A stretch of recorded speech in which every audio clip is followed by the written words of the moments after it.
Doctor Sunil कहार, महासचिव forum for awareness of national security Baroda chapter. Doctor Sunil Kahar metallurgy and materials engineering विभाग में assistant professor के रूप में कार्यरत है। वे केवल शिक्षाविद ही नहीं बल्कि राष्ट्रीय एवं अंतर्राष्ट्रीय स्तर पर तकनीकी और पेशेवर नेतृत्व का सशक्त प्रतिनिधित्व करते हैं। वे वर्तमान में Indian institute of metals Baroda chapter के चेयरमैन हैं तथा AMPP गुजरात चैप्टर के चेयरमैन भी हैं। उन्हें अनेक प्रतिष्ठित सम्मानों से सम्मानित किया जा चुका है, जिनमें से IIM KK अवार्ड भी शामिल है। हाल ही में ह्यूस्टन अमेरिका में आयोजित अंतर्राष्ट्रीय मंच पर AMPP इंटरनेशनल द्वारा उन्हें Allen Bowman distinguished service award से सम्मानित किया गया है, जो वैश्विक स्तर पर उनके योगदान की मान्यता है। जोरदार तालियों से स्वागत करिए डॉक्टर सुनील कहार का।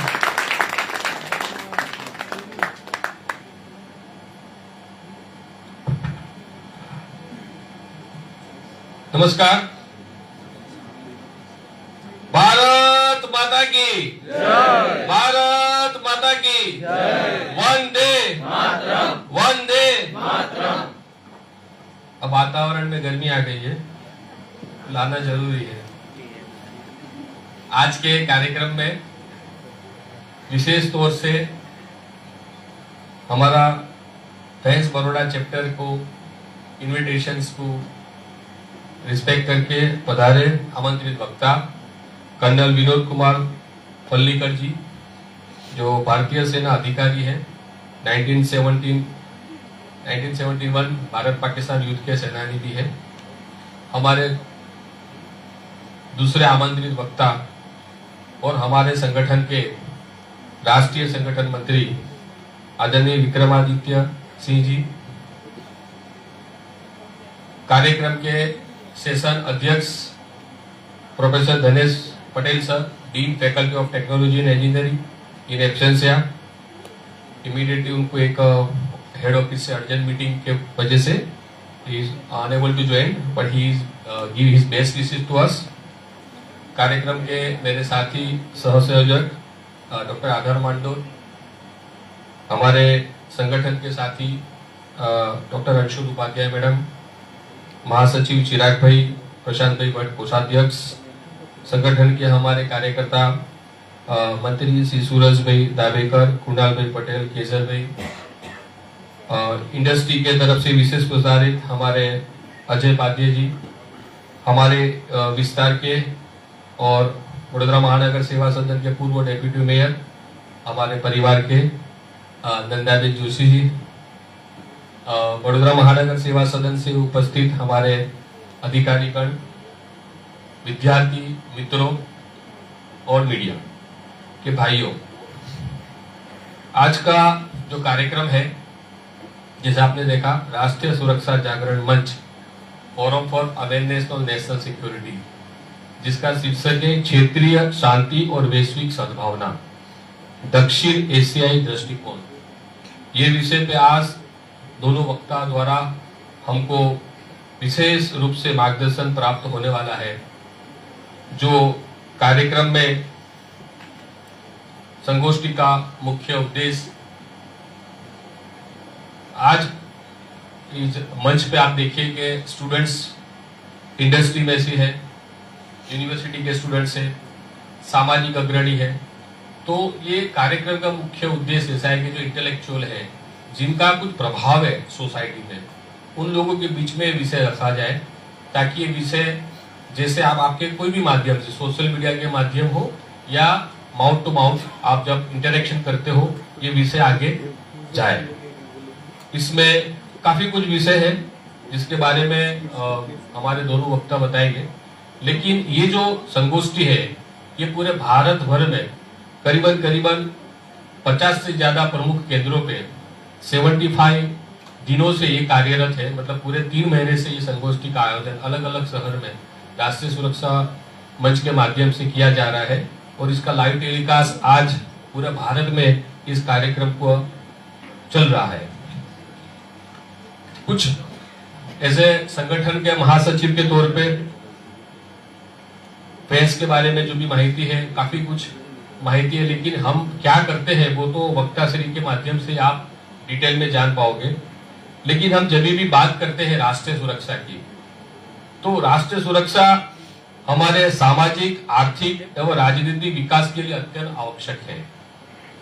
भारत को आजाद हुए 1947 में हमारे को आजादी मिली, लेकिन उस समय हमारे देश के लिए दुखद घटना है कि उस समय हमारा भारत देश अखंड भारत था, जो अलग अलग राज्यों में उसके टुकड़े हो गए, और काफी आपको पता है कि कितने कितने टुकड़े हुए।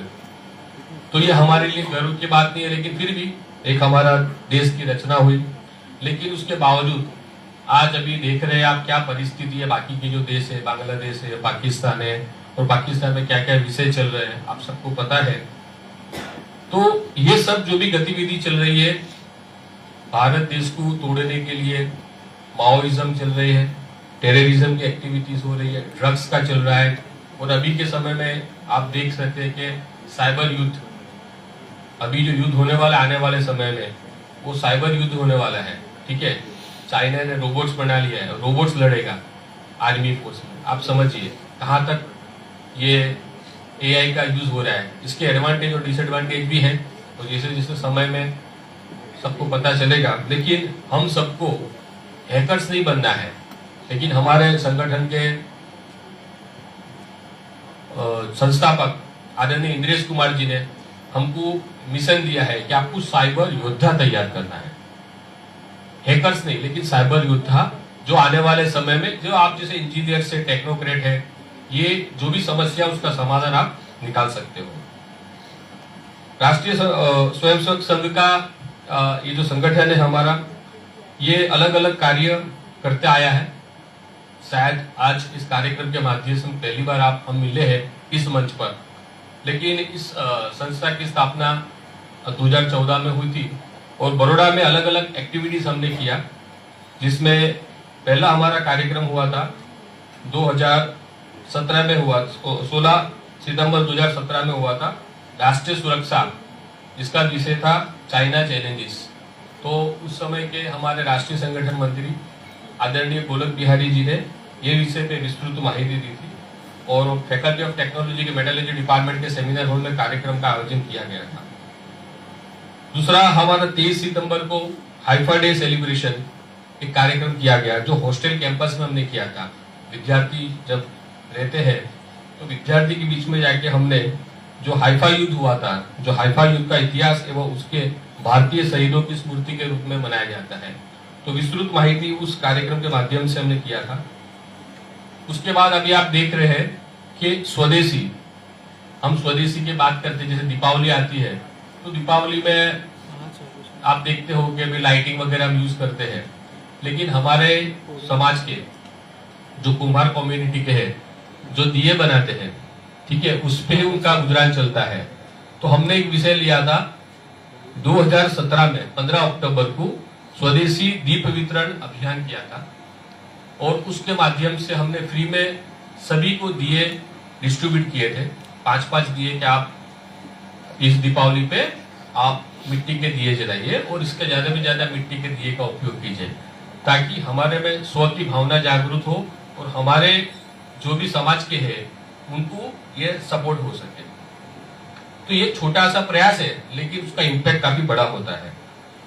और उसके बाद 2022 में राष्ट्रीय सुरक्षा के परिप्रेक्ष्य में नव भारत निर्माण में युवाओं की भूमिका, ये एक बहुत ही महत्वपूर्ण विषय में हमने फैकल्टी ऑफ मैनेजमेंट स्टडी के ऑडिटोरियम में इस कार्यक्रम का आयोजन किया था, जिसमें हमारे कार्यक्रम के अध्यक्ष आदरणीय गोलक बिहारी जी, राष्ट्रीय संगठन मंत्री, उन्होंने प्रस्तावना रजू की थी, और एक्सपर्ट टॉक में रक्षा क्षेत्र में एमएसएमई की भूमिका, ये विषय पे एडमिरल संजीव काले जी, उन्होंने बहुत अच्छा प्रेजेंटेशन दिया था, और अच्छी तरह कार्यक्रम में करीबन 200 से ज्यादा